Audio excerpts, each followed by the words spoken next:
So hello students, today we are here with a problem which is based on the projection of solids, and the solid is a pentagonal pyramid, and in this problem the side of the base, that is 30 mm, and the axis is 60 mm. Okay, so the pentagon is like this and the base of the pyramid is pentagonal, so that we are calling this a pentagonal pyramid. So firstly we have to read the question. In this question, a pentagonal pyramid of base 30 mm and the axis is 60 mm. So here we can see from this point to this point. The question is describing the type of solid, its shape and the size. After this, we have to see this rest on a corner of its base on the HP. So यहाँ इसने आपको HP से relation बताया है कि इस solid का कौन सा पॉइंट या कौन सा कॉर्नर या कौन सी साइड जो है वो HP से कांटेक्ट में है. तो यहाँ हम देख रहे हैं कि ये कॉर्नर है जो कि इसके एक बेस का है. वो बेस का कॉर्नर जो है वो HP पर लाई कर रहा है. ठीक है, अब लाई कर रहा है तो डेट मीन्स हम जानते हैं कि किसी एक पेंटागोनल पिरामिड में टोटल 5 कॉर्नर्स होंगे, 5 numbers of corners are there. ठीक है, तो जब सिंगल कॉर्नर टच होगा HP से तो रिमेनिंग 4 कॉर्नर जो है वो आपके HP से कनेक्ट नहीं करेंगे या HP से कॉन्टैक्ट में नहीं होंगे. ठीक है, अब such that it's apex is 55 mm above the ground. तो अब आप देखिए, जब मैं इस प्लेन को HP पर रखता हूँ तो इस समय मैं देख रहा हूँ कि इसके 5 कॉर्नर पॉइंट जो हैं वो HP के कॉन्टैक्ट में है. ठीक है, अब जब इसने कंडीशन बोली है कि कॉर्नर HP पर है, इसका मतलब एक कॉर्नर HP पे है, रिमेनिंग पार्ट जो है, रिमेनिंग कॉर्नर जो है वो हवा में है. कंडीशन दी है कि ये जो एपेक्स पॉइंट है, दैट इज एपेक्स पॉइंट, इस एपेक्स पॉइंट का HP से डिस्टेंस 55 mm है. अब देखिए, जब ये इनिशियल पोजीशन पे HP पर लाई कर रहा है तब इसका हम देखेंगे एक्सिस जो है वो 60 mm है. लेकिन जब हम देखेंगे कि ये लाई कर रहा है, कुछ इस तरह से इंक्लाइंड हो रहा है या एक कॉर्नर पे आ रहा है, तो ये जो डिस्टेंस है HP से ये 55 दिया हुआ है. आगे चले, ये ग्राउंड जो है, किसी भी क्वेश्चन में HP को ग्राउंड बोला जाता है ना, जनरली हम फर्स्ट एंगल में है ग्राउंड बोलते हैं. फिर आगे दिया है a vertical plane containing the corner of the base that is lie on the. तो स्टूडेंट्स, अभी मैंने आपसे डिस्कस किया कि ये जो एपेक्स पॉइंट है वो HP से 55 डिग्री पर है. तो आपको फ्रंट व्यू में कुछ ऐसा व्यू मिलेगा और जब आप इसका टॉप व्यू बनाएंगे तो इसके अकॉर्डिंग आपको इसका टॉप व्यू मिलेगा, जिसमें आपको ये जो ट्रायंगुलर फेस है पूरी तरह से विजिबल होगा, ये साइड्स विजिबल होगी और ये वाली एज जो है वो हिडन होगी. ठीक है, नेक्स्ट केस उन्होंने दिया है जो VP से इंक्लिनेशन है 30 डिग्री का. तो अभी जो इंक्लिनेशन आपको दिख रहा है, यही एंगल अभी आप देखेंगे तो इसका एक्सेस जो होगा वो VP से अभी पैरेलल है. दैट मीन्स अभी कोई भी इंक्लिनेशन नहीं है. अब मुझे इसको इंक्लाइन करना है 30 डिग्री, तो कुछ ऐसा इंक्लाइन होगा और जो फाइनल व्यू मिलेगा कुछ ऐसा आपको मिलेगा. चलिए, ठीक है. तो स्टूडेंट देखिए, मैंने अभी इसका फ्रंट और टॉप व्यू बनाया है, जिसमें मैंने इसको HP पर लाई किया है. यहाँ देखिए, आप इसके लेफ्ट में आपको यहाँ इसका साइड दिख रहा है और राइट में इसका कॉर्नर दिख रहा है. तो देखिए, मैंने यहाँ पर कॉर्नर C लेके रखा है और यहाँ जो इसका साइड है कि टॉप व्यू में आपको ये पॉइंट AB दिख रहे हैं, सॉरी AE दिख रहे हैं. ये पॉइंट हो गया इसका point B, point C, point D और एपेक्स का पॉइंट हो गया कॉर्नर पॉइंट O. इसी का ये जो ऊपर आप देख रहे हैं XY के ऊपर, इसका ये फ्रंट व्यू दिख रहा है कुछ ऐसा. तो ये वाला साइड आपको दिख रहा है जो O डैश B डैश है, ये O डैश C डैश हो गया, ये O डैश A डैश हो गया.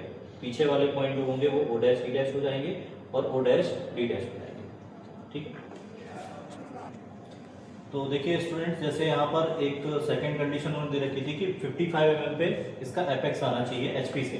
तो मैंने एक ये लोकस लाइन ड्रॉ कर ली है जिसका लेंथ जो है, सॉरी जिसका जो डिस्टेंस है XY लाइन से 55 mm है और ये लाइन पैरेलल होगी XY से. ठीक है, इसी लाइन पर आपका पॉइंट O डैश लाएंगे और इस पूरे सॉलिड को हम टिल्ट करेंगे कुछ ऐसा. ठीक है, देखिए सॉलिड में भी देख लेते हैं. ये पॉइंट हमारा C है सी डैश है और ये ओ डैश है, तो इस ओ डैश पॉइंट को मैं टिल्ट करूंगा कुछ ऐसा ताकि इसकी हाइट एक्स वाई लाइन से 55 mm आ जाए। ठीक, तो देखिए स्टूडेंट्स, मैंने इसका एपेक्स जो है उसको 55 mm हाइट देकर इसको पूरा जो सॉलिड है मैंने इसे टिल्ट कर दिया है और उसके अकॉर्डिंग सारे पॉइंट जो है मैंने आर्क के थ्रू मार्क कर लिए हैं। तो स्टूडेंट्स, मैंने यहाँ जितने भी पॉइंट्स थे इन सारे पॉइंट्स को मैं वर्टिकली नीचे लेके गया हूँ क्योंकि मुझे नीचे इसका टॉप व्यू भी ड्रॉ करना है। तो ओ डैश का प्रोजेक्टर ये लाया हूँ मैं। ये सारे पॉइंट्स के पॉइंटेगन के जो बेस के पांचों पॉइंट्स हैं वो पांचों पॉइंट्स प्लस एक एक्सेस का पॉइंट जो होगा वो भी लिख रहे हैं। प्लस आपका इसके पहले जब इनिशियल पोजीशन में था उस इनिशियल पोजीशन के भी सारे पॉइंट्स में लेके आया हूँ और उन पॉइंट्स को ट्रेस किया है। जैसे मैं यहाँ से अब देखें तो यहाँ ओ डैश पॉइंट है, इस ओ डैश का प्रोजेक्टर यहाँ है और साथ में ओ का प्रोजेक्टर ये जा रहा है। तो मैंने इस पॉइंट पे जहाँ भी ये क्रॉस किया उसको नेम दे दिया पॉइंट ओ।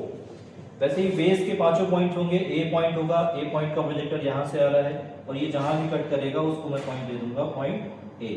ऐसे ही बी सी डी ई ये सारे पॉइंट्स में ट्रेस कर दूंगा। अब इसके पॉइंट्स को मैच करते हुए इसका टॉप व्यू ड्रॉ करना है। तो टॉप व्यू ड्रॉ करने के लिए आपको ये देखना है सबसे पहले तो इसकी आउटर लाइंस को मैं मैच कर दूंगा। आउटर लाइंस में सारी मैच कर देता हूँ। देखिए, तो जैसे देख पा रहे हैं मैंने इसको अभी टिल्ट किया है, कुछ ऐसा हमारा ये ऑब्जेक्ट हो गया है। और ये वाला जो पॉइंट है ये पॉइंट ओ डैश है। यहाँ पर पीछे आप देख रहे हैं पॉइंट ई है, ये पॉइंट ए है, ये पॉइंट बी है, नीचे सी है और इसके जस्ट पीछे आपको पॉइंट डी मिलेगा। ठीक है, जब आप टॉप से आप विजिबल देखेंगे तो टॉप में आप देखेंगे कि आपको ये वाला फेस जो है वो पूरी तरह से विजिबल होगा और जो कि फेस है ओ डैश, ए डैश और ई डैश, ये पूरा फेस विजिबल होगा। तो आप देखेंगे कि यहाँ पर ओ पॉइंट, ए पॉइंट और ई पॉइंट, इस सारे पॉइंट्स को हम मैच कर देंगे। प्लस मैंने अभी इनिशियली मैंने जितने भी आउटर पॉइंट्स हैं इनको मैच कर दिया है। ये आपको हर एक सॉलिड के क्वेश्चन में करना है। आउटर पॉइंट सारे आपको फिजिकल विजिबल लाइन से मैच करना है। तो मैंने यहाँ पर जितने भी आउटर पॉइंट्स हैं इन सारे पॉइंट्स को मैंने मैच कर दिया। जनरली मैं ऐसा ही करता हूँ। इसके बाद मैंने अभी आपको बताया कि ऊपर वाला जो फेस है ओ डैश, ए डैश और ई डैश, ये आपको विजिबल होगा। तो मैंने ये ओ डैश, इस ए डैश और ई डैश को मैं मैच कर देता हूँ। तो देखिए, मैंने ये जो ऊपर वाला फेस है ओ ए ई, इसको मैंने सॉलिड लाइन से बना दिया क्योंकि ये मुझे विजिबल है। अब जरा इमेजिन कीजिए कि ये कुछ इस तरह से टिल्टेड है। अब यहाँ पर एक लाइन और मुझे विजिबल नहीं होगी जो ओ डैश ई डैश है। जो आप देखेंगे ये सॉलिड है। अगर मैं टॉप से इसको देखूंगा तो मुझे इस ओ डैश के साथ नीचे एक लाइन मिलाने वाली सी डैश है जो इस पूरे ऑब्जेक्ट के कारण नीचे हाइड हो जाएगी। तो वो लाइन बनेगी आपकी हिडन लाइन। तो मैं आप देखिए, अब मैंने इसको ड्रॉ नहीं किया है, ये प्रोजेक्टर्स बने हुए हैं। तो मुझे ये जो लाइन ड्रॉ करनी होगी वो करनी होगी डैश के साथ। प्लस आप देखेंगे कि मुझे इस व्यू में ये जो नीचे वाली साइड है, ये वाली साइड ये विजिबल नहीं होगी और प्लस ये वाली विजिबल नहीं होगी। तो ये जो साइड होगी ये होगी बी सी वाली और ये वाली साइड होगी सी डी वाली। ये दोनों साइड विजिबल नहीं है। तो स्टूडेंट्स, मैंने इसको 30 डिग्री इंक्लाइन कर दिया है जो कि इसके क्वेश्चन में दिया हुआ था, 30 degree incline with the VP. तो ये एक्सिस जो है वो 30 डिग्री इंक्लाइन करके पूरा जो ऑब्जेक्ट है मैंने 30 डिग्री पर टिल्ट कर दिया है। मैं इसका टॉप व्यू ड्रॉ करूंगा। तो स्टूडेंट्स, मैंने अभी जो टॉप व्यू के बेस के पॉइंट्स और ये एपेक्स का पॉइंट है इसको वर्टिकली ऊपर लेके गए हैं। साथ में ये जो इसके पहले जो फ्रंट व्यू हमने ड्रॉ किया था, इस फ्रंट व्यू के सारे पॉइंट्स हम यहाँ लेकर आए हैं। अब देखिए, जैसे मैंने पॉइंट ओ का वर्टिकल प्रोजेक्शन में इस पॉइंट तक ले गया हूँ क्योंकि यहाँ ओ का ही पॉइंट आ रहा है। ठीक है, नेक्स्ट पॉइंट ए की बात करें तो ये ए पॉइंट है। ए पॉइंट का प्रोजेक्टर आप देखिए, हॉरिजॉन्टल प्रोजेक्टर ये आ रहा है और वर्टिकल प्रोजेक्टर यहाँ के इस पॉइंट पर मैच हो रहा है। तो मैं इसको यही स्टॉप कर दूंगा, आगे इसको एक्सटेंड नहीं करूँगा। सेम पॉइंट बी का आप देखिए, बी पॉइंट ये है, बी का प्रोजेक्टर यहाँ से आ रहा है तो बी पॉइंट यहाँ आगे स्टॉप हो जाएगा। ऐसे ही बेस के पांचों पॉइंट हमें उस पॉइंट तक लेके जाने हैं जहाँ पर उसका हॉरिजॉन्टल प्रोजेक्टर मैच हो जाए। तो देखिए स्टूडेंट्स, कुछ ऐसा हमारा ये जो सॉलिड है वो होगा, कुछ ऐसा ये जो हमारा ऊपर वाला फेस दिख रहा है और एपेक्स जो है वो टूवर्ड्स द वीपी है। ठीक है, तो इस केस में जब आप इसका फ्रंट व्यू देखेंगे तो आपको ये जो बेस का शेप है जो पूरा विजिबल होगा, जो मैंने अभी यहाँ पर आपको मैच करके दिखा दिया है। तो बेस पूरा विजिबल होगा। जो एजेस हैं वो अब हम ड्रॉ करने वाले हैं कि क्या विजिबल है और क्या हिडन है। तो स्टूडेंट्स, कुछ फाइनल जो फ्रंट व्यू है इस पूरे ऑब्जेक्ट का कुछ ऐसा विजिबल होगा जिसमें हमें केवल एक जो साइड है, जो बैक साइड है ओ डैश डी डैश, ये बस हिडन बनेगी, बाकी चारों जो साइड्स हैं और फ्रंट के 3 फेसेस जो आपको विजिबल होंगे, प्लस आपको बेस जो है वो पूरा पेंटागन शेप का विजिबल होगा। तो that's all from my side. I hope आपको चीज़ें क्लियर हुई होंगी, और अगर कोई डाउट हो तो प्लीज़ कमेंट में आप डाउट भेज सकते हैं। Thank you.